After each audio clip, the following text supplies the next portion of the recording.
दोस्तों स्वागत करता हूं मैं इमरान आपका एडू आवर के ऑनलाइन प्लेटफार्म पर। दोस्तों आज एक बार फिर से हम आरबीएससी जो बोर्ड हमारी बुक्स हैं उनके जो क्वेश्चंस हैं उनका सॉल्यूशन लेकर आए हैं। ये टॉप 50 क्वेश्चंस हैं हमारे आरबीएससी बुक्स के अंदर से जो मैंने निकाले हैं यहाँ पर। दोस्तों आप कंटिन्यू साथ जुड़े रहिए और इन क्वेश्चंस का लाभ उठाइए। ठीक है दोस्तों, तो बिना देरी किए हम लेते हैं हमारा पहला क्वेश्चन। उत्तर पश्चिम पवनों के कारण भारत में क्या होता है? उत्तर पश्चिम भारत में शीतकाल में वर्षा होती है, चेन्नई में शीतकाल में वर्षा होती है, थार के मरुस्थल में तूफान आता है, या हिमालय में तेज हवाओं का चलना होता है। आप यहाँ टाइम आपका मैं शुरू कर रहा हूँ, यहाँ पे आपको 30 सेकंड मिलेंगे। फटाफट से आपको आंसर देना है कि हमारे उत्तर पश्चिम पवनों के कारण भारत में क्या होता है। विशेषकर यदि हम बात करते हैं उत्तर पश्चिम भारत में शीतकालीन वर्षा होती है इन पवनों से, या चेन्नई में शीतकाल वर्षा होती है, या थार के मरुस्थल में तूफान आता है, या हिमालय में तेज हवाएं चलती हैं। ये हमारा क्वेश्चन है और आपका टाइम समाप्त होने वाला है। फटाफट से आंसर दे दीजिए कि उत्तर पश्चिम पवनों के कारण भारत में क्या होता है। ठीक है दोस्तों, यहाँ पे अपना टाइम समाप्त हो चुका है। अब यदि हम बात करें तो उत्तर पश्चिम जो पवनें होती हैं ये आती हैं कहाँ से? भूमध्य सागर से। ये हवाएं भूमध्य सागर से आती हैं दोस्तों, और भारत के उत्तर पश्चिमी जो जिले राज्य हैं उनमें ये बारिश करती है। ठीक है, ये ध्यान रखना है। लेते हैं दोस्तों नेक्स्ट क्वेश्चन पे। अलमट्टी बांध किस नदी पर स्थित है? अलमट्टी बांध कृष्णा नदी, कावेरी नदी, तुंगभद्रा और मलप्रभा नदी। तो मैं तो सीधा ही बता देता हूँ, इसका जो आंसर है वो अलमट्टी बांध है हमारी कृष्णा नदी पर। ठीक है, ध्यान रखना है। ओके, नेक्स्ट क्वेश्चन पर हम चलते हैं। भारत में अधिकतर किस प्रकार के वन पाए जाते हैं? तो दोस्तों यहाँ हमारे पास ऑप्शन 4 हैं और इनमें से आपको आंसर देना है। आपका टाइम शुरू होता है। अब आपको ये बताना है कि हमारे भारत में अधिकतर उष्णकटिबंधीय वन कहाँ पाए जाते हैं। हमारे भारत में अधिकतर उष्णकटिबंधीय वन कहाँ पाए जाते हैं, ये दोस्तों आपको पता लगाना है। फटाफट से आप बताइए कि हमारे भारत में सबसे ज़्यादा जो वन है वो कौन से पाए जाते हैं? उष्णकटिबंधीय पर्णपाती, या सवाना, उष्णकटिबंधीय वर्षा वन, या हमारे भूमध्य रेखीय सदाबहार वन, या उष्णकटिबंधीय वर्षा वन। ये तो दोनों एक ही ऑप्शन हो गया। आपका टाइम यहाँ पे समाप्त होता है। अब हम इसके आंसर की बात करते हैं दोस्तों। तो हमारा जो भारत है ना, हमारे भारत में सबसे ज्यादा जो वन पाए जाते हैं वो कौन से होते हैं? उष्णकटिबंधीय पर्णपाती वन होते हैं दोस्तों। हमारे भारत में सबसे ज्यादा जो वन पाए जाते हैं वो कौन से होते हैं? उष्णकटिबंधीय पर्णपाती होते हैं। ठीक है, ध्यान रखेंगे। नेक्स्ट क्वेश्चन को हम लेते हैं। जलोढ़ मृदा के बारे में निम्नलिखित में से कौन सा कथन असत्य है? ठीक है, आपको टाइम शुरू कर रहा हूं मैं, आपका फटाफट से आंसर देना है कि जलोढ़ मृदा के बारे में कौन सा कथन असत्य है। अगर हम बात करते हैं पहला क्वेश्चन की, तो जलोढ़ मृदा भारत के एक बहुत बड़े भूभाग पर पाई जाती है। बिल्कुल सही है। जलोढ़ मृदा हमारे भारत में सर्वाधिक क्षेत्र पर देखने को मिलती है। ये काफी उपजाऊ होती है। दूसरा, नाइट्रोजन की कमी होती है। ये भी ठीक है, उपजाऊ भी होती है, नाइट्रोजन की कमी भी होती है। इसमें क्ले की मात्रा अधिक होती है। नहीं, इसमें क्ले बहुत अधिक नहीं होता है, और ये ज़्यादा समय तक जमीन पे जल को धारण नहीं करती है। हाँ, ऐसा भी नहीं है कि बलुई मृदा की तरह तुरंत ही अवशोषित कर लेती है। तो इसमें जो राइट आंसर होगा वो असत्य कथन ये है कि इसमें क्ले बहुत अधिक मात्रा में नहीं होती है। ठीक है, नेक्स्ट क्वेश्चन हम लेते हैं। नेक्स्ट क्वेश्चन है हमारा, भारत के किस राज्य में विश्व के सबसे बड़े थोरियम के भंडार देखने को मिलते हैं? आपका टाइम मैं शुरू कर चुका हूं। आपको बताना है कि ये सबसे बड़े भंडार कहां मिलते हैं। केरल में आपको मिलते हैं, या आपको मिलते हैं तमिलनाडु में, या आपको मिलते हैं आंध्र प्रदेश में, या आपको मिलते हैं झारखंड में। आपका टाइम समाप्त हो रहा है। फटाफट से आंसर दे दीजिए कि यहां हमारे भारत में सबसे बड़े थोरियम के भंडार कहां देखने को मिलते हैं? केरल, तमिलनाडु, आंध्र प्रदेश या झारखंड। दोस्तों फटाफट से आंसर दे दीजिए। भारत में थोरियम के सबसे बड़े भंडार, दोस्तों अब मैं इसका आंसर बताता हूं। भारत में थोरियम के सबसे बड़े भंडार केरला में मिलते हैं, और केरला में एक रेत मिलती है। रेत का नाम है मोनोजोइट, है ना दोस्तों। ये जो मोनोजोइट जो रेत होती है, इस मोनोजोइट रेत में ही थोरियम के भंडार मिलते हैं हमें। तो ये केरल में पाए जाते हैं। नेक्स्ट क्वेश्चन पर आते हैं हम फटाफट से। भारत में सर्वाधिक जैव विविधता पाई जाती है? पश्चिमी घाट, हिमालय, पूर्व घाट और अंडमान निकोबार। टाइम आपका शुरू कर दिया मैंने। आपको आंसर देना है कि भारत में सबसे ज्यादा जैव विविधता कहां पाई जाती है। फटाफट से आंसर देना है। पश्चिमी घाट, पूर्वी घाट, हिमालय या अंडमान अंडमान निकोबार। भारत में सबसे ज्यादा जैव विविधता कहाँ मिलती है? टाइम आपका पास सीमित है, 10 सेकंड आपको आंसर देने हैं। 10 सेकंड में आपको आंसर देना है कि भारत में सबसे ज्यादा जैव विविधता कहाँ पाई जाती है? पश्चिमी घाट, हिमालय, पूर्व घाट, अंडमान निकोबार। दोस्तों टाइम आपका समाप्त हो चुका है, टाइम समाप्त हो चुका है। अब यदि हम बात करें कि भारत में सबसे ज्यादा जैव विविधता कहाँ मिलती है, तो भारत में सर्वाधिक जैव विविधता मिलती है पश्चिमी घाट में। ठीक है ना दोस्तों, ध्यान रखना, भारत में सर्वाधिक जैव विविधता पश्चिमी घाट में मिलती है। और पश्चिमी घाट को वर्ष 2012 में यूनेस्को के द्वारा दर्जा दिया गया था, किसका? वर्ल्ड हेरिटेज का। ठीक है, ये ध्यान रखना है, वर्ल्ड हेरिटेज का दर्जा इसे दिया गया था। ठीक है, नेक्स्ट क्वेश्चन पे चलते हैं। पारिस्थितिकी संतुलन को बनाए रखने के लिए भारत के कितने प्रतिशत भूभाग पर वन अनिवार्य हैं? आपको आंसर देना है। आपका टाइम शुरू हो चुका है। 33%, 20%, 60% या 65%। हमारे कितने प्रतिशत भूमि पर वन आवश्यक है? आपको आंसर देना है। पारिस्थितिकी संतुलन को बनाए रखने के लिए कितने प्रतिशत भूमि पर वन चाहिए, यह हमें आंसर देना है। 33%, 20%, 20%, 60 या 65। तो अगर हम इसके आंसर की बात करते हैं तो दोस्तों 1952 का जो राष्ट्रीय वन अधिनियम है, उसका अधिनियम की यदि हम बात करें तो अधिनियम कहता है कि भारत में पारिस्थितिकी संतुलन बनाए रखने के लिए 33% भूमि पर वन आवश्यक हैं। ठीक है, ये अधिनियम जो है, ये अधिनियम है 1952 का। ठीक है, आगे बढ़ते हैं नेक्स्ट क्वेश्चन पे। मैदानी प्रदेशों में वनों का कितना प्रतिशत अनिवार्य रखा जाता है? मैदानी प्रदेशों में वनों का कितना प्रतिशत अनिवार्य रखा गया है? अब दोस्तों देखो, ओवरऑल यदि हम बात करते हैं तो ओवरऑल जो वन चाहिए वो तो है 33%। और अगर हम मैदानों की बात करें तो यहाँ पे आपको आंसर देना है कि इसमें सबसे ज़्यादा मैदानों में कितना रेशो चाहिए, आपको फटाफट से आंसर देना है। 33 तो हो नहीं सकता, 33 तो क्योंकि ओवरऑल है। यहाँ पे मैं 33 को तो हटा ही देते हैं हम पहले, क्योंकि ये तो ओवरऑल है। अब रह जाता है 60, 65 और 20। अब इसमें अंदाजा ऐसे लगाना है कि 60, 65 यदि इतने क्षेत्र पर मैदानों में वन होंगे तो लोग कहाँ रहेंगे? तो राइट आंसर जो इसका बनता है वो बनेगा 20%। ठीक है, ये ध्यान रखना है। तो मैदानों में 20% वन अनिवार्य हैं। ठीक है, आगे बढ़ते हैं। हंगुल का स्वर्ग किसे कहा जाता है? टाइम आपका शुरू हो चुका है दोस्तों। हंगुल क्या है मैं आपको बता दूं।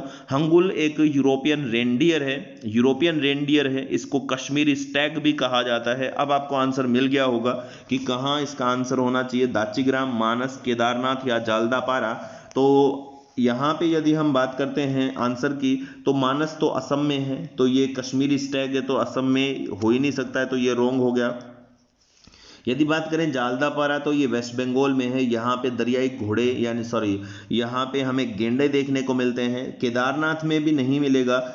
इसके अलावा फिर दाचिग्राम जो नेशनल पार्क है ये जम्मू कश्मीर में है, दाचिग्राम नेशनल पार्क। यहाँ पे हमें हंगुल देखने को मिलते हैं। ठीक है, नेक्स्ट क्वेश्चन पे आते हैं फटाफट से। भारत में राष्ट्रीय उद्यानों की वर्तमान संख्या कितनी है? क्वेश्चन बहुत अच्छा है, हमारे रीट से संबंधित है। यहाँ पे हमको ये जानना है कि भारत में राष्ट्रीय उद्यान की संख्या कितनी है दोस्तों। 105, 103, 117, 531, ये हमारा क्वेश्चन है। आपको मैं आंसर दे देता हूँ सीधा कि हमारे भारत में यदि हम बात करते हैं कि हमारे भारत में जो राष्ट्रीय उद्यान है उनकी संख्या वर्तमान में कितनी है? 105 हो गई है। ठीक है, आगे बढ़ते हैं, नेक्स्ट क्वेश्चन पे आते हैं। बहुत प्यारा क्वेश्चन है दोस्तों ये। आपका टाइम मैं साथ ही शुरू करे जा रहा हूं। क्वेश्चन है कि भारत में नॉन ह्यूमन पर्सन किसे कहा गया है? देखो बहुत बहुत इंपॉर्टेंट क्वेश्चन है कि भारत में नॉन ह्यूमन यानी कि मानव रहित आदमी या मानव रहित व्यक्ति किसे कहा गया है? तो गंगा डॉल्फिन, इरावदी डॉल्फिन, यह एशियाई हाथी या टाइगर। तो दोस्तों आपको आंसर देना है फटाफट से। यहाँ पे मैं आपको बात बता दूं एशियाई हाथी के बारे में, बहुत अच्छी बात है कि एशियाई हाथी को नेशनल हेरिटेज एनिमल का दर्जा दिया गया है। नेशनल हेरिटेज एनिमल, यदि आपसे कोई पूछे कि नेशनल हेरिटेज एनिमल कौन है तो आपको आंसर देना है कि नेशनल हेरिटेज एनिमल है एशियाई हाथी। लेकिन यदि हम बात करें इस क्वेश्चन पे कि नॉन ह्यूमन पर्सन कौन है, तो गंगाई डॉल्फिन, गंगाई डॉल्फिन जो है दोस्तों ये नॉन ह्यूमन पर्सन है। ठीक है, यहाँ ये चीज़ ध्यान में रखेंगे। ठीक है, नेक्स्ट क्वेश्चन पर आ जाते हैं हम, फटाफट से देखते हैं कि हमारा नेक्स्ट क्वेश्चन क्या होने वाला है। ठीक है, लैंटिक आवास किसे कहा जाता है? तो मैं इसका सीधा ही आंसर दे देता हूं, लैंटिक आवास कहा जाता है तालाब और दलदली क्षेत्र को। ठीक है, आगे बढ़ते हैं कि भारत में सर्वाधिक काली मृदा का विस्तार कहाँ है? केरल, तमिलनाडु, महाराष्ट्र, झारखंड। फटाफट से आंसर देना है। भारत में सबसे ज्यादा काली मृदा का विस्तार किस राज्य में है? केरल, तमिलनाडु, महाराष्ट्र और झारखंड। आपका मैं टाइम शुरू कर देता हूं, यहां पे टाइम आपका शुरू हो चुका है। आपको आंसर देना है कि सबसे ज्यादा काली मृदा का विस्तार कहां है? केरल, तमिलनाडु, झारखंड। दोस्तों एक चीज बता दूं यहां पे कि तमिलनाडु तो होगा नहीं, क्योंकि तमिलनाडु में जो सबसे ज्यादा मृदा मिलती है वो तो मिलती है लाल मृदा। ठीक है, अब हमारे पास रह जाता केरल और झारखंड। तो दोस्तों दक्कन का पठार का सर्वाधिक विस्तार देखने को मिलता है महाराष्ट्र में, तो काली मृदा कहां मिलेगी? हमें महाराष्ट्र में ही मिलेगी। ठीक है, बहुत बढ़िया भाई। आगे बढ़ते हैं कि कौन सी मृदा की जल धारण क्षमता सबसे ज्यादा होती है? दोस्तों यहां पे आपका टाइम शुरू किए जा रहा हूं मैं। अब आपको ये बताना है कि सबसे ज्यादा जल धारण क्षमता किसकी होती है? काली, जलोढ़, बलुई, दोमट। फटाफट से आंसर दीजिए कि सर्वाधिक जल धारण क्षमता किसकी होती है? काली की होती है या जलोढ़ की या बलुई की या दोमट की? फटाफट से आंसर दे देना है आपको कि सर्वाधिक सर्वाधिक जो जल धारण क्षमता है वो किसकी है। तो यहां पे मैं आंसर दे देता हूं आपको, अभी टाइम आपका समाप्त हो चुका है। तो हमारी ये जो काली मृदा है दोस्तों, ये काली मृदा क्या है? सर्वाधिक जल धारण क्षमता वाली होती है। ये जो ब्लैक सॉइल है यानी काली मिट्टी है, अपनी सतह पर जल को सर्वाधिक समय तक रोक के रखती है। ठीक है, ये ध्यान रखेंगे। आगे बढ़ते हैं, काजू मिट्टी किसे कहा जाता है? काजू उत्पादन के लिए कौन जानी जाती है? ये आपको बताना है। आपका टाइम मैं शुरू किए जा रहा हूं। अब आपको ये बताना है कि हमारे भारत में काजू मिट्टी किसे कहते हैं? काजू की खेती के लिए कौन जाना जाता है? काली, जलोढ़, बलुई, लेटेराइट। काली, जलोढ़, बलुई या लेटेराइट। आपको ये बताना है कि हमारे भारत में काजू उत्पादन के लिए कौन सी मिट्टी जानी जाती है, और इसी वजह से उसको काजू मृदा की संज्ञा ही दे देते हैं। यहां पे आपका टाइम समाप्त हो रहा है फटाफट से, तो मैं अब आंसर दे देता हूं। दोस्तों काली मृदा में तो कपास का सबसे ज्यादा उत्पादन होता है, जलोढ़ मृदा में खाद्यान्न का सबसे ज्यादा उत्पादन होता है, बलुई दोमट जो मृदा है इसमें मूंगफली बहुत अच्छे से उत्पादन होती है। अब यहाँ पे यदि लेटेराइट की बात करते हैं तो लेटेराइट जो मृदा है काजू उत्पादन के लिए सबसे ज्यादा जानी जाती है, इसलिए इसे काजू मृदा की संज्ञा देते हैं। नेक्स्ट क्वेश्चन आते जाते हैं। नेक्स्ट क्वेश्चन है कि भारत में सागवान के वृक्ष सर्वाधिक कहां देखने को मिलते हैं? टाइम आपका शुरू मैंने कर दिया है। आपको बताना है कि भारत में सबसे ज्यादा सागवान कहां मिलते हैं? केरल, तमिलनाडु, महाराष्ट्र, मध्य प्रदेश। आपको आंसर देना है कि सागवान के वृक्ष सबसे ज्यादा भारत में कहां मिलेंगे। आपको आंसर देना है फटाफट से, टाइम आपका सीमित है। केरल, तमिलनाडु, महाराष्ट्र, मध्य प्रदेश। सागवान के वृक्ष सबसे ज्यादा कहां मिलेंगे? दोस्तों सागवान एक सदाबहार प्रकार का वृक्ष है। सागवान एक मानसूनी पतझड़ या मानसूनी जलवायु में पाए जाने वाला वृक्ष है। तो महाराष्ट्र में सदाबहार वन काफी मिलते हैं, केरला में भी सदाबहार वन मिलते हैं। यदि हम बात करते हैं तमिलनाडु, तो एक वृष्टि छाया क्षेत्र है, यहाँ पर भी नारियल वगैरह के वृक्ष काफी अच्छे देखने को मिलते हैं। अब यदि हमारे सागवान की बात करते हैं तो दोस्तों मध्य प्रदेश जो राज्य है हमारा, यहाँ पे सागवान के वृक्ष सबसे ज्यादा इन ऑप्शन में देखने को मिलते हैं। नेक्स्ट क्वेश्चन लेते हैं, भारत में पटसन का सर्वाधिक उत्पादन करने वाला राज्य कौन है? तो दोस्तों पटसन जूट का ही एक प्रकार होता है। टाइम आपका मैं शुरू कर रहा हूं। अब आपका आंसर देना है कि ये पटसन जूट का ही एक प्रकार होता है। केरल, तमिलनाडु, पश्चिम बंगाल, झारखंड, यहाँ पे सबसे ज्यादा पटसन का उत्पादन कौन करता है? अभी आप आंसर समझ गए होंगे, कारण क्योंकि मैंने आपको बता दिया है कि पटसन जूट का ही एक प्रकार है। तो सीधा मैं इसका आंसर दे देता हूं यहाँ पे कि पश्चिम बंगाल वो स्टेट है हमारा जो पटसन का सबसे ज्यादा उत्पादन कर जाता है। आगे बढ़ते हैं नेक्स्ट क्वेश्चन पे। कुफरी चमत्कार किस फसल की किस्म है? क्वेश्चन आपका आ चुका है, मैंने टाइम आपको शुरू कर दिया है। कुफरी चमत्कार आलू की है, मूंगफली की है, चना की है या मोठ की है? फटाफट से आंसर दे दीजिए। कुफरी चमत्कार किस फसल का एक विशेष नाम है? किस फसल की किस्म का ये नाम है? आलू, मूंगफली, चना, मोठ। फटाफट से आंसर दे दीजिए। इजी क्वेश्चन है दोस्तों। यदि हम बात करते हैं कुफरी चमत्कार तो ये है आलू का नाम। ठीक है, आगे बढ़ते हैं। नेक्स्ट, हापुस आम कहाँ सबसे ज्यादा देखने को मिलते हैं? हापुस आम का सर्वाधिक उत्पादन कहाँ देखने को मिलता है? तो दोस्तों यहाँ पे आपका टाइम शुरू मैंने कर दिया है। हापुस आम भारत में सबसे ज्यादा मीठा आम है। आम को हम फलों का राजा कहते हैं। आम हमारा राष्ट्रीय फ्रूट भी है, राष्ट्रीय फल भी है। और ये आपको बताना है कि हापुस कहाँ सबसे ज्यादा मिलता है? रत्नागिरी, महाबलेश्वर, पंचगनी या कोडाई कैनाल।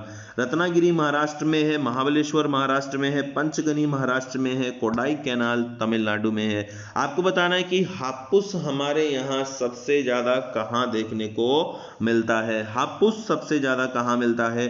टाइम आपका समाप्त हो चुका है। ये हापुस मिलता है सबसे ज्यादा रत्नागिरी में। ठीक है, आगे बढ़ते हैं और टाइम में शुरू किया जा रहा हूं। आपका तारपीन का तेल किस वृक्ष की लकड़ी से प्राप्त होता है? फटाफट से आंसर दीजिए कि तारपीन का तेल सबसे ज्यादा किस वृक्ष की लकड़ी से हमें प्राप्त होगा? आंसर दे दीजिए फटाफट से। पाइनवुड से, सिडार, सिल्वर फर या जूनिपर। आपको फटाफट से आंसर देना है कि तारपीन का तेल सबसे ज्यादा किस वृक्ष की लकड़ी से मिलेगा। तो दोस्तों मैं आपको यहाँ पे आंसर दे देता हूं। सबसे ज्यादा जो तारपीन का तेल है वो पाइन वुड, यानी तारपीन का तेल सबसे ज्यादा क्या, एक ही मात्र पेड़ है पाइन वुड। इस पाइन वुड को हम एक और नाम देते हैं और वो नाम होता है चीड़। तो चीड़ की जो लकड़ी है उस लकड़ी से तारपीन का तेल हमें प्राप्त होता है। नेक्स्ट क्वेश्चन पर आ जाते हैं। कुंवारी किसे कहा जाता है? कुंवारी, टाइम आपका मैं शुरू कर रहा हूं। टाइम आपका शुरू हो चुका है। कुंवारी हम किसे कहते हैं? केरल की आम की फसल, तमिलनाडु की धान की फसल, महाराष्ट्र आम की फसल, दक्षिण यानी द है पश्चिम बंगाल में चावल की फसल। कुंवारी किसे कहा जाता है? केरल आम की फसल, तमिलनाडु की धान की फसल, महाराष्ट्र की आम की फसल और पश्चिम बंगाल में चावल की फसल। फटाफट से आंसर आपको देना है। कुंवारी किसे कहते हैं दोस्तों? आंसर आपको फटाफट देना है कि कुंवारी किसे कहा जाता है? कुंवारी हम किसे कहते हैं? यदि हम बात करते हैं कुंवारी पे तो दोस्तों ये होता है पश्चिम बंगाल में चावल की जो कृषि होती है उसको कुंवारी कहा जाता है। नेक्स्ट क्वेश्चन हम लेते हैं। भारतीय राज्य में, बहुत ही प्यारा क्वेश्चन है ये, बहुत ही प्यारा क्वेश्चन है। भारतीय राज्य जो लौटते हुए मानसून से उत्पन्न चक्रवातों से वर्षा प्राप्त करता है, कौन होगा ये? तो यदि हम बात करते हैं लौटता मानसून चक्रवातों से बारिश प्रदान करता है भारत में, तो इससे सीधा आंसर है, आप जानते ही हैं कि भारत में लौटता हुआ मानसून भारत के एक ही विशेष राज्य में बारिश करता है और वो कौन है? तमिलनाडु। नेक्स्ट क्वेश्चन पर आते हैं। विश्व का आर्द्रतम स्थान बताना है आपको। टाइम मैं शुरू किए जा रहा हूं यहाँ पे। विश्व का जो आर्द्रतम स्थान है मौसिनराम, कांगो, अरिका, उपर्युक्त सभी। दोस्तों आपको बताना है कि विश्व का आर्द्रतम स्थान कौन है? ये मौसिनराम भी हो सकता है, कांगो, अरिका नहीं हो सकता। अरिका क्यों नहीं हो सकता? क्योंकि दोस्तों अरिका चिली में पड़ता है और ये आर्द्रतम नहीं, विश्व का शुष्कतम स्थान है ना। ये विश्व का शुष्कतम स्थान है, आर्द्रतम नहीं है। तो अब राइट आंसर बनता है मौसिनराम, है ना। राइट आंसर बनेगा मौसिनराम। ठीक है, ध्यान रखेंगे। नेक्स्ट क्वेश्चन पर चलते हैं। प्रायद्वीपीय भारत का सबसे बड़ा मैदानी क्षेत्र बनाने वाली नदी दमनगंगा। दमनगंगा भी बोला जाता है प्रायद्वीपीय भारत में जो मैदान बनाती है सबसे बड़ा। इसका आंसर मैं सीधा देता हूं आपको।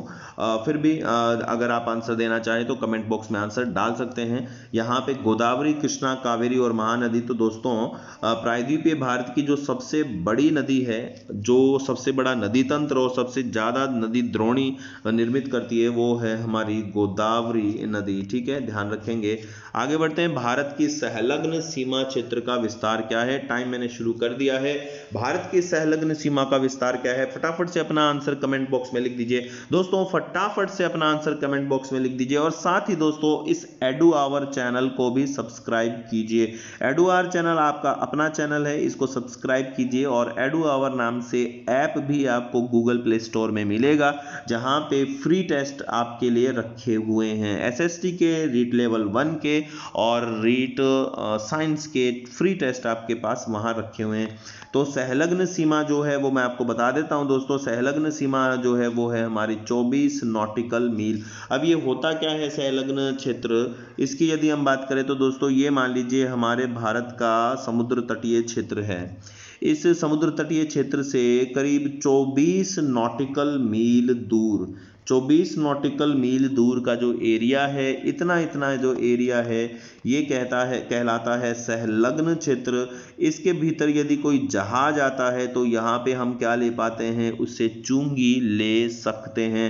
ठीक है, ये ध्यान रखना है। तो ये कहलाता है सहलग्न क्षेत्र। आगे बढ़ते हैं नेक्स्ट क्वेश्चन पे। भारत का सबसे बड़ा द्वीप आपको बताना है। टाइम आपका शुरू कर दिया है मैंने। दोस्तों फटाफट से बता दीजिए कि भारत का सबसे बड़ा द्वीप कौन सा है। दोस्तों आप हमारे साथ बने रहिए कंटिन्यू, आपको हर दिन रीट के एग्जाम तक आपको यहाँ पे लाइव क्वेश्चन मिलने वाले हैं। यदि कर्फ्यू के कारण या लॉकडाउन के कारण विशेष लाइव क्लास नहीं हो पाती हैं तो यहाँ पे आपको डेली इस तरह से क्वेश्चन मिल जाएंगे।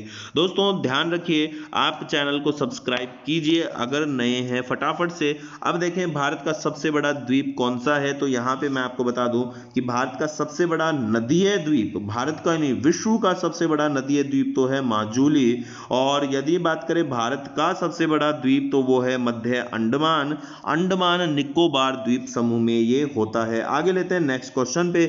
बहुत ही प्यारा क्वेश्चन है, इसमें बच्चे कंफ्यूज भी होते हैं।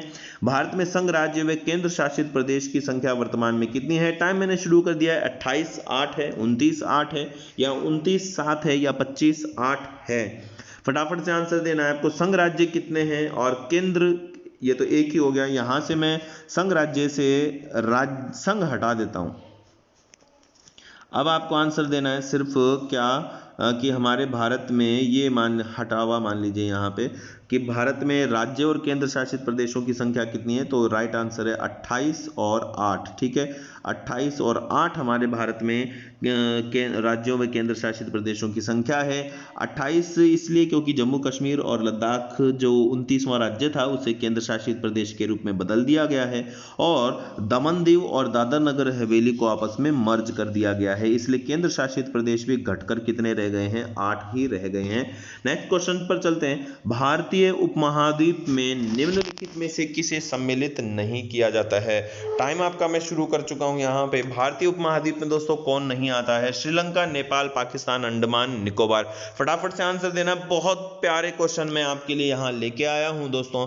रीट एग्जाम तक आपको ऐसे क्वेश्चन मिलते रहेंगे। चैनल पर आप नए हैं तो चैनल को फटाफट से सब्सक्राइब कर लीजिए, और एडू आवर जो चैनल है इसी नाम से आपको गूगल प्ले स्टोर पर ऐप भी मिलने वाला है, वहां जाके ऐप को इंस्टॉल कीजिए, जहां पर आपके लिए फ्री टेस्ट रखे हुए हैं और साथ ही एक प्रो टेस्ट भी रखा हुआ है जो पूरी तरह से बहुत ही कम प्राइस में सिर्फ ₹1 मात्र में आपको वो टेस्ट अवेलेबल होने वाला है। ठीक है दोस्तों, तो हम बात करते हैं भारतीय उपमहाद्वीप में निम्नलिखित में से किसे सम्मिलित नहीं किया जाता। तो दोस्तों राइट आंसर होगा श्रीलंका। श्रीलंका एक अलग द्वीपीय देश है जो कि इनमें भारत के साथ ये क्या है, इस मतलब भारत की मुख्य भूमि के साथ अटैच है। अंडमान निकोबार भारत का ही एक भाग है, ऐसे में श्रीलंका जो होगा वो इसका राइट आंसर होगा। नेक्स्ट क्वेश्चन लेते हैं फटाफट से। पाकिस्तान सरक्रीक, सरक्रीक कहां पड़ता है दोस्तों, गुजरात में पड़ता है। पाकिस्तान सरक्रीक क्षेत्र में किस अक्षांश रेखा के सहारे भारत में विभाजन चाहता है। टाइम मैं शुरू कर चुका हूं आपका। 24 डिग्री उत्तर अक्षांश रेखा, 23 डिग्री, 25 डिग्री और 28 डिग्री। आपके पास ये 4 ऑप्शन है। आंसर आपको ये देना है कि भारत में सरक्रीक जो क्षेत्र है वहां पे पाकिस्तान किस अक्षांश रेखा के सहारे विभाजन चाहता है। टाइम आपका सीमित है, फटाफट से आंसर देना है। पाकिस्तान किस अक्षांश रेखा के सहारे विभाजन चाहता है। पाकिस्तान किस अक्षांश रेखा के सहारे विभाजन चाहता है, तो मैं यहां पे आपको आंसर बता देता हूं। सरक्रीक से कर्क रेखा के ऊपर में एक रेखा गुजरती है 24 डिग्री। जैसे मानो ये हमारा भारत का प्रायद्वीपीय भाग है, तो यहाँ से एक रेखा गुजरती है 24 डिग्री, बस यहीं में जो सर्करी क्षेत्र है यहाँ पे ही भारत में मुख्य भूमि में वो विभाजन चाहता है। नेक्स्ट क्वेश्चन, महेंद्रगिरी की पहाड़ियाँ किन दो राज्यों के तट पर हैं? टाइम आपका शुरू कर दिया मैंने। उड़ीसा, आंध्र प्रदेश, उड़ीसा, पश्चिम बंगाल, तमिलनाडु तथा आंध्र प्रदेश या उपर्युक्त में से कोई नहीं। दोस्तों फटाफट से अपना आंसर कमेंट बॉक्स में रख दीजिए और यहाँ पे बता दो कि महेंद्रगिरी जो पहाड़ियाँ हैं वो किन दो राज्यों की सीमा पर स्थित हैं। फटाफट से दोस्तों अपना आंसर कमेंट बॉक्स में दीजिए कि महेंद्रगिरी की पहाड़ियां कहाँ हैं, उड़ीसा व आंध्र प्रदेश की सीमा पर या उड़ीसा तथा पश्चिम बंगाल, तमिलनाडु तथा आंध्र प्रदेश या कोई नहीं। यहाँ पे मैं आंसर दूं दोस्तों तो ये महेंद्रगिरी की पहाड़ियां हमारे उड़ीसा में पड़ती हैं और उड़ीसा और आंध्र प्रदेश की सीमा पर स्थित हैं। ठीक है, आगे बढ़ते हैं नेक्स्ट क्वेश्चन पे। बहुत ही प्यारा क्वेश्चन है दोस्तों, विश्व की सर्वाधिक ऊंचाई पर स्थित खारे पानी की झील कौन सी है? टाइम आपका शुरू यहाँ पे कर दिया है मैंने। आपको बताना है कि विश्व की सर्वाधिक ऊंचाई पर स्थित खारे पानी की झील कौन है? पैगांग सो, ऋषि गंगा, पूगा, इनमें से कोई भी नहीं। फटाफट से आंसर दो, बहुत ही इजी क्वेश्चन है, मैं सीधा ही बिना टाइम गवाए इसका आंसर बता देता हूँ। पैगांग सो लद्दाख और तिब्बत में स्थित है, भारत की एक अंतर्राष्ट्रीय झील है पैगांग सो और इस पैगांग सो झील की स्थिति विश्व में सर्वाधिक ऊंचाई पर है। ठीक है दोस्तों, ध्यान रखेंगे। नेक्स्ट क्वेश्चन पे, भारत में हाथी परियोजना का कब प्रारंभ किया गया? बहुत ही प्यारा क्वेश्चन है कि भारत में हाथी परियोजना कब शुरू हुई। बहुत ही प्यारा क्वेश्चन है दोस्तों। अभी मैं आपको बताऊं, आपका टाइम तो मैं शुरू कर देता हूं, यहाँ पे इंफॉर्मेशन भी दे दूं मैं आपको कि अभी भारत के वर्तमान में तो 15 ऐसे स्टेट हैं जहां पे एलिफेंट प्रोजेक्ट निर्मित किया गया है, लेकिन भारत सरकार के द्वारा 14 ही है, 15 भी नहीं है, 14 ही ऐसे स्टेट हैं जहां पे एलिफेंट प्रोजेक्ट के लिए परियोजना का संचालन किया गया है। लेकिन इन हाथी परियोजना को वर्तमान में बढ़ाकर कितने राज्यों में और संघ राज्यों में शुरू किए जाने का प्रस्ताव है? तो 22 राज्यों में शुरू किए जाने का प्रस्ताव है और हमारे भारत में अभी 30 एलिफेंट प्रोजेक्ट हैं जो कि 14 राज्यों में बने हुए हैं। ठीक है, एक 15 ले सकते हैं क्योंकि एक से अधिक राज्यों में है, बाकी ये 22 राज्यों में इसे प्रस्तावित वर्तमान में कर दिया गया है, जिसमें हमारा राजस्थान भी शामिल है। अब हाथी परियोजना की बात करें तो दोस्तों ये 1992 में प्रारंभ हुई थी। हाथी ही है जिसे नेशनल हेरिटेज एनिमल का दर्जा भी दिया गया है। आगे बढ़ते हैं फटाफट से, प्यारा सा क्वेश्चन एक और हमारे पास है, स्वतंत्र भारत की प्रथम जल विद्युत परियोजना कब प्रारंभ की गई? दोस्तों टाइम आपका शुरू कर चुका हूं मैं। स्वतंत्र भारत की जल विद्युत परियोजना, प्रथम जल विद्युत परियोजना कब प्रारंभ हुई, कौन सी है? शिव समुद्रम, दार्जिलिंग, सेतु समुद्रम और नागार्जुन। फटाफट से आंसर देना है आपको कि स्वतंत्र भारत की प्रथम जल विद्युत परियोजना है, तो सीधा सा आंसर है दोस्तों शिव समुद्रम। कावेरी नदी पर जलप्रपात है कर्नाटक में कावेरी नदी पर जलप्रपात है, वहां पे इस परियोजना का निर्माण किया गया था। ठीक है, नेक्स्ट क्वेश्चन, भारत का प्रवेश द्वार किस बंदरगाह को कहा जाता है? दोस्तों बहुत प्यारा क्वेश्चन है कि भारत का प्रवेश द्वार किस बंदरगाह को कहते हैं। तो यहाँ हम बात करें, टाइम मैं शुरू कर चुका हूँ आपका, सीधा आंसर दे देता हूँ क्योंकि इजी क्वेश्चन है ये। मुंबई जो बंदरगाह है ये भारत का प्रवेश द्वार कहलाता है। नेक्स्ट क्वेश्चन दोस्तों, इन्फॉर्मेशन आपके लिए काफ़ी अच्छी है। अगर आप चैनल पर नए हैं तो फटाफट से चैनल को सब्सक्राइब कीजिए और एडू आवर ऐप के नाम से, इसी नाम से गूगल प्ले स्टोर में ऐप भी है, वहाँ जाके इसको इंस्टॉल कीजिए। आपको वहाँ पे फ्री टेस्ट आपके लिए रखे हुए हैं, चाहे आप रीट लेवल 1 से हैं, चाहे SST से हैं, चाहे साइंस से हैं। अब दोस्तों हमारे पास एक क्वेश्चन, कोंकण रेल मार्ग किस पर्वत श्रृंखला में स्थित है? बहुत ही प्यारा क्वेश्चन है। कोंकण रेल मार्ग स्थित है पश्चिमी घाट में, यह मुंबई से मंगलोर तक निर्मित किया गया है, मुंबई से मंगलोर तक। ठीक है, बढ़ते हैं आगे। भारत में सर्वाधिक कोयला, बहुत ही प्यारा क्वेश्चन है, बहुत ही अच्छा क्वेश्चन है, सीधा मैं आंसर देना चाहूँगा क्योंकि थोड़ा आपके लिए डीप हो सकता है कि भारत में सर्वाधिक कोयला किस काल से संबंधित है। तो दोस्तों भारत का 98% जो कोयला है ना, ध्यान से सुनना दोस्तों, भारत का 98% जो कोयला है वो गोंडवाना लैंड की चट्टानों में निर्मित हुआ है, और शेष जो कोयला है जो कि लिग्नाइट किस्म का है वो 2% मिलता है, विशेषकर तमिलनाडु, राजस्थान और असम में मिलता है। ठीक है, आगे बढ़ते हैं नेक्स्ट क्वेश्चन पे। काला पानी क्षेत्र कहाँ है वर्तमान में, जो भारत का एक अन्य पड़ोसी देश के साथ विवादित क्षेत्र बना हुआ है। टाइम मैंने शुरू कर दिया है आपका, फटाफट से आपको आंसर देना है कि हमारा ये जो काला पानी है वर्तमान में कहाँ है। काला पानी आपको फटाफट से आंसर देना है कि काला पानी क्षेत्र कहाँ है। फटाफट से आंसर दीजिए कि काला पानी क्षेत्र कहाँ पड़ता है। दोस्तों फटाफट से बताओ, काला पानी, टाइम आपका समाप्त हो रहा है। काला पानी मैं आपको बताऊं दोस्तों, यहाँ पे आंसर दे देता हूँ कि काला पानी उत्तराखंड में है, लिपुलेख दर्रे के समीप है, और नेपाल के साथ ये अभी विवादित रहा है। नेपाल के साथ विवादित रहा है काला पानी। ठीक है, ध्यान रखेंगे। आगे बढ़ते हैं नेक्स्ट पे। भारत का सर्वाधिक विस्तार किस भौतिक प्रदेश में है। बहुत ही प्यारा क्वेश्चन है, भारत का सर्वाधिक विस्तार किस भौतिक प्रदेश में है। टाइम मैंने शुरू कर दिया है आपका, फटाफट से आप इसका आंसर अपने कमेंट बॉक्स में डाल दीजिए कि भारत का सर्वाधिक विस्तार इसके किस भौतिक प्रदेश में है। और दोस्तों जिस भी भौतिक प्रदेश में है ये करीब 16 लाख वर्ग किलोमीटर क्षेत्र में विस्तृत है, और ये इसका जो राइट आंसर है वो है प्रायद्वीपीय पठार। ठीक है ना दोस्तों, प्रायद्वीपीय पठार लगभग क्या है, आधा भारत कवर करता है। ठीक है, ध्यान रखेंगे। ओके दोस्तों, नेक्स्ट क्वेश्चन पर चलते हैं फटाफट से।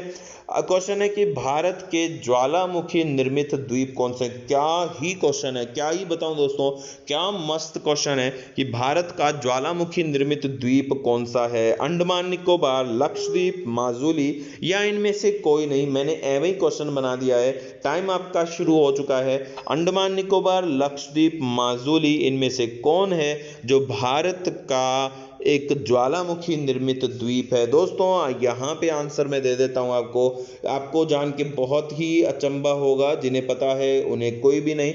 अंडमान निकोबार भारत के ज्वालामुखी से निर्मित द्वीप हैं। ये निर्मित तभी हुए थे जब हमारे यहाँ हिमालय की रचना प्रारंभ हुई थी। ध्यान रखेंगे, तो ये पूरी तरह से ज्वालामुखी निर्मित द्वीप हैं, और इन्हीं अंडमान निकोबार में हमारे भारत का ही नहीं दक्षिण एशिया का एकमात्र जागृत ज्वालामुखी है, नाम है बैरन द्वीप। ठीक है, नेक्स्ट क्वेश्चन पर आते हैं। बहुत प्यारा क्वेश्चन है दोस्तों, भारत का सबसे बड़ा नेशनल पार्क कौन सा है। तो दोस्तों यहाँ पे क्वेश्चन आपका है कि भारत का सबसे बड़ा नेशनल पार्क कौन सा है, आपको फटाफट से बताना है। टाइम आपका शुरू हो चुका है, आंसर दीजिए कि भारत का सबसे बड़ा नेशनल पार्क कौन सा है। फटाफट से आंसर दो। यहाँ पे मैं आंसर दूं, यहाँ पे साउथ बटन, बोर, पेच, हेमिस। तो दोस्तों हेमिस जो कि लद्दाख में है, ये हमारे भारत का सबसे बड़ा नेशनल पार्क है। ठीक है, नेक्स्ट क्वेश्चन, भारत का सबसे छोटा नेशनल पार्क, ये तो सीधा ही बता देता हूं मैं, सबसे छोटा नेशनल पार्क है अंडमान निकोबार में साउथ बटन नाम से। ठीक है, ये ध्यान रखेंगे। नेक्स्ट क्वेश्चन पर आते हैं, करेल क्या है। दोस्तों क्या ही क्वेश्चन है ये, करेल क्या है, आपको आंसर देना है कि करेल क्या है। दोस्तों चैनल पे अगर आप नए हैं तो चैनल को फटाफट से सब्सक्राइब भी करते जाइए, और एडू आवर ऐप, सेम नाम से जो ऐप है वो आपको गूगल प्ले स्टोर पे मिलने वाली है। यहाँ पे दोस्तों आपके लिए रखे हैं फ्री टेस्ट। ओके दोस्तों, करेल क्या है ये आपको बताना है कि यूपी की काली मिट्टी, पूर्वा का पठार, महाराष्ट्र की काली मिट्टी, या कोई भी नहीं। आंसर दे दीजिए फटाफट से कि करेल किसे कहा जाता है। करेल क्या है दोस्तों, जल्दी से आंसर दीजिए इसका कि करेल क्या है। यदि दोस्तों हम बात करते हैं करेल की, तो ये यूपी की जो काली मृदा है, यूपी की काली मृदा है, इसी को क्या कहा जाता है, करेल कहा जाता है। यूपी की काली मिट्टी करेल कहलाती है। ठीक है, आगे बढ़ते हैं नेक्स्ट क्वेश्चन पे। क्या ही प्यारा क्वेश्चन है दोस्तों। हथकरघा उद्योगों को प्रोत्साहन देने के लिए भारत में हथकरघा मार्का की शुरुआत कब हुई थी? फटाफट से आंसर दीजिए कि भारत में हथकरघा मार्का कब प्रारंभ हुआ था। टाइम मैं शुरू कर चुका हूँ। आंसर भी मैं दे चुका हूँ, क्या आंसर नहीं दिया मैंने? तो भारत में हथकरघा मार्का की जो शुरुआत हुई थी वो मनमोहन सिंह के शासनकाल में हुई थी 28 जून 2006 में। ठीक है, आगे बढ़ते हैं नेक्स्ट क्वेश्चन पे। भारत में हथकरघा उद्योग सबसे ज्यादा कहाँ है? वाओ, क्या क्वेश्चन है दोस्तों। वास्तव में आप इन सभी क्वेश्चन को कलेक्ट करके अपने पास रखें, आप इन क्वेश्चन को बार बार में देखें। ये ज्योग्राफी से रिलेटेड मोस्ट इंपॉर्टेंट क्वेश्चन है, ना केवल आपके रीट के एग्जाम में आने वाले हैं, बाकी अन्य जो एग्जाम है उनसे भी संबंधित है। तो भारत में हथकरघा उद्योग सबसे ज्यादा कहाँ है दोस्तों? अगर आपसे आंसर पूछा जाए तो सीधा आपको आंसर देना है कि भारत में सबसे ज्यादा जो हथकरघा उद्योग है वो कहाँ है? असम में पड़ता है। ठीक है, आगे बढ़ते हैं नेक्स्ट पे। रसायन बंदरगाह के नाम से कौन विख्यात है? क्या ही प्यारा क्वेश्चन है, क्या ही बताऊं दोस्तों। रसायन बंदरगाह के नाम से विख्यात कौन है? तो दोस्तों यहाँ पे यदि हम बात करते हैं, गुजरात में पड़ता है दोस्तों। ये अभी मैंने आपको हिंट दे दिया है। आप गुजरात में इनमें से दो ही हैं, या तो सूरत हो सकता है या दाहेज हो सकता है। विशाखापट्टनम तो नहीं होगा क्योंकि आंध्र प्रदेश में है। मुंबई भी नहीं होगा। तो अब इसका जो राइट आंसर है वो है दाहेज बंदरगाह। दाहेज बंदरगाह रसायन बंदरगाह कहलाता है। ठीक है, आगे बढ़ते हैं। ब्रिटिश शासनकाल में भारत में बनाया जाने वाला महीन वस्त्र क्या कहलाता था? दोस्तों यदि हम बात करें ना भारत में उद्योगों की, तो यहाँ पे उद्योगों में ब्रिटिश शासनकाल में भी भारत में सूती वस्त्र उद्योगों के रूप में एक महीन वस्त्र बनाया जाता था, और उस महीन वस्त्र का एक विशेष नाम भी अंग्रेजों ने रखा था। आपको बताना है कि ये कौन है, तो मैं आपको आंसर देता हूं कि ये मसलिन है। मसलिन ब्रिटिश शासनकाल में भारत में बनाया जाने वाला महीन वस्त्र था, ये मसलिन कहलाता था। नेक्स्ट क्वेश्चन पे चलते हैं। यदि आप, वाओ क्या क्वेश्चन है, सीधा ही 10th क्लास की बुक में का क्वेश्चन है। यदि आप भारत से न्यूयॉर्क जाना चाहते हैं तो आप किस जलमार्ग का प्रयोग करेंगे? स्वेज जलमार्ग या पनामा या डेक्कन या उपरोक्त सभी? आपका टाइम शुरू हो चुका है, आप आंसर दीजिए। यदि आप जाना चाहते हैं भारत से न्यूयॉर्क तो आप किस जल मार्ग का उपयोग करेंगे?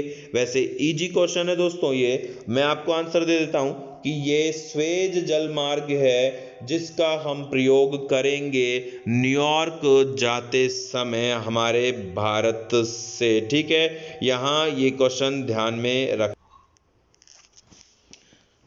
दोस्तों बात कर रहे थे हम यहाँ पे न्यूयॉर्क जाने के लिए मार्ग की, तो दोस्तों बहुत ही अच्छा क्वेश्चन है, मैंने आंसर भी दे दिया था आपको।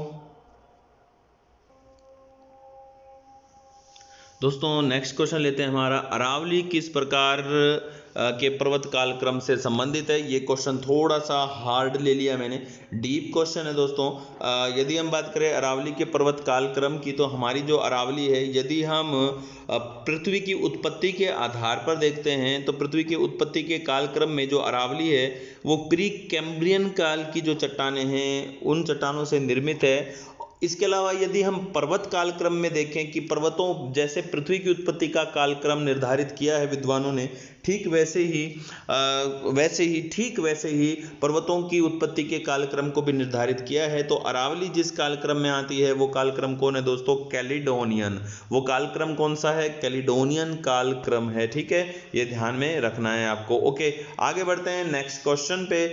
आगे जो हमारा नेक्स्ट और लास्ट क्वेश्चन है कि भारत की भ्रंशोत्तत पर्वतमाला कौन सी है? विंध्याचल, पश्चिमी घाट, पूर्वी घाट और सभी? दोस्तों बहुत ही इजी क्वेश्चन है। भारत की भ्रंशोत्तत पर्वतमाला कौन है? विंध्याचल, पश्चिमी घाट, पूर्वी घाट या सभी? अब इसका आंसर दें यदि हम, कौन है कि भारत की भ्रंशोत्तत पर्वतमाला, तो इसका राइट आंसर है कि दोस्तों विंध्याचल भी भ्रंशोत्तत है, पश्चिमी घाट भी भ्रंशोत्तत है, पूर्वी घाट भी भ्रंशोत्तत है। तो ऐसे में सभी के सभी राइट आंसर हैं ये, तो इसका आंसर हो जाएगा उपर्युक्त सभी। ठीक है ना दोस्तों, तो ये थे हमारे आज के top 50 question of RBSE books. Friends continue साथ बने रहने के लिए थैंक यू। जय हिंद।